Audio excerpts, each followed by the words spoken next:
Ek is vandag hier by 95, nee. Hulle maak 'n awesome ding, nee. Komposkorrel besigheid, wat ook al. En ek praat met Yuri. Hy gaan my 'n bietjie meer vertel binne in hulle produk. Hoe pas Jansmeer se masjiene in? Jansmeer lyk mos nou 'n stukkie kompos. Hoe werk hierdie besigheid? En is hulle happy? Yuri, hoe lyk dit? Solank jy? Nee, wat? Doodstil rustig.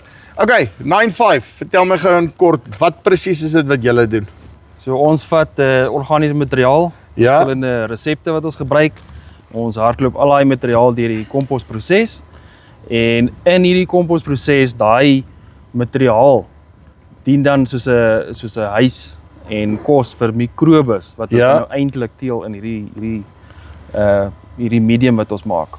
En dan daai ding sit julle op die einde van die dag, hy hardloop nou deur al hierdie prosesse en dan sit julle hom nou in 'n korrelvorm en dan kan ek hom sommer in die planter voor en al daai goeders kan ek hom basically insit. Dis korrek, ja. En dan as ek dit reg verstaan, julle het sommer nog 'n aardworm komponent ook by. Hoe werk dit? Ja, so die aardworm mis, ons het aardworms wat ons het spesifieke kos wat ons vir hulle maak in die komposproses. Dit word nou geskreen met Jansmeer se masjinerie. Ja. En dan daai kos word dan vir die aardwurms gevoer en dit is as baie spesifieke kos met mikrobes in, want die aardwurm eet ook die mikrobes saam met die organiese materiaal. En om 'n suiwer vermicompost te kry wat dan nou ook in ons produkte ingewerk word. Uitstekend, nee. Okay. So, hoe gebruik julle dan nou Jansmeer so goed? Ek wil net gou seker maak, want wragtig, hulle kan nou enige ding lyk my wat kompos is, kan hulle mee werk, nee. Wat is sit ons nie meer daai kant? So wat hier is, ons het 'n reeks sieve, Ja.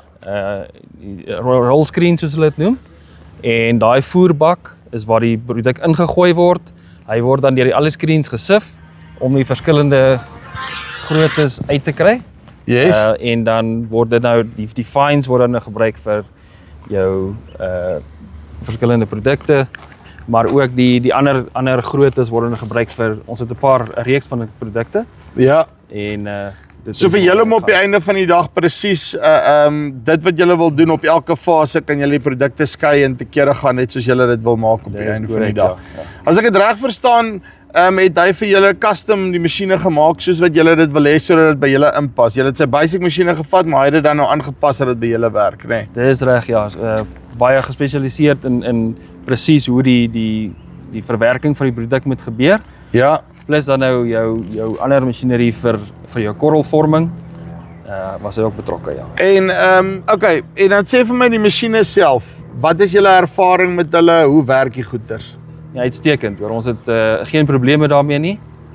Hulle onderhoud op die masjiene is ook goed. Ja. En sodra daar een of 'n probleem opduik, word dit reggemaak en uitgesorteer.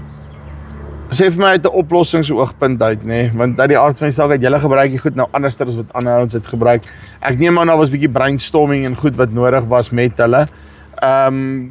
Hoe is daai proses? Verstaan die manne daarom wat hulle doen? Ja nee, kyk, Jan Daniel is 'n man met 'n plan. Ja. Jy sê vir hom wat jy wil hê en hy maak dit vir jou. So custom masjiene, geen probleem nie. So as jy 'n stukkie kompos wil werk of enige afvalmateriale, nee, jy daai hoop either plantmateriaal, beesmis, whatever wat daar op die plaas lê. En jy wil iets met hulle doen wat daadwerklik value add. Jansmeer, linkie bo of hier onder. Kom jy met hulle in kontak. Dis die van Farm Spice af tot volgende keer. Groete.